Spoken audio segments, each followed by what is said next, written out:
সারথি পরমদয়াল পরম শ্রী ঠাকুর আমার আদি লীলা সঙ্গনী জগজ্জননী শ্রী শ্রী বর্মা সৎসঙ্গের প্রধান আচার্যদেব বরদা, সৎসঙ্গের বর্তমান আচার্যদেব শ্রী শ্রী দাদা এবং গুরুকুলের সকলের চরণে প্রণাম।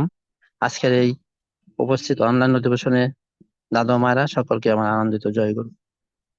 আজকের যে আলোচ্য বিষয়, অন্যকে বড় করবি যত ততই বড় হবে তুই, বড় হবার একটাই পথ, একটি ছাড়া নয়কো দুই। দাদা মায়েরা, এই বিষয়ের উপরে পলাশদা চন্দ্রগুপ্তের যে কবিতা, ওইটার মাধ্যমে খুব সুন্দরভাবে বিষয়টুকু গুছিয়ে বলে দিয়েছেন। এর চাইতে বেশি বলার ভাষা জ্ঞান আমার নাই, তো বলছি আসলে যারা অনলাইনে উপস্থিত হয়েছেন, আসলে এই বিষয়গুলো আমরা যারা গুরু ভ্রাতাবিন্দু আছি প্রত্যেকেই আজ করতে পারি বা বুঝতে পারি, কিন্তু আমাদের যে মূল বিষয়টি হচ্ছে আমাদের মন মুখ এক হতে হবে। আমরা আসলে অনেক কিছু বুঝি, কিন্তু বুঝেও অনেক সময় ওই সেই বিষয়টাকে পালন করতে গিয়ে ব্যর্থ হই, বা বুঝেও না বোঝা, কিছু কিছু ক্ষেত্রে না বুঝে এটিকে এড়িয়ে চলি। ঠাকুর বলছেন সেটি না করার জন্য। আমরা জানি বড় হতে গেলে আগে মানুষকে বড়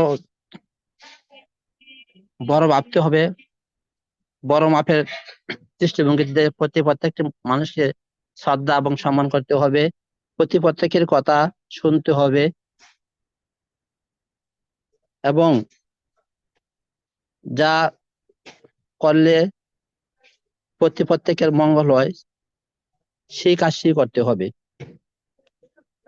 সেই জন্য ঠাকুর বলেছেন যে তুমি যত লোকের সেবা করবে তত লোকের অধীশ্বরী হবে। অর্থাৎ সেবাই মানুষকে শ্রদ্ধা সম্মান এবং কথা বলতে গিয়ে যেন মানুষ আমার দ্বারা কোনো ধরনের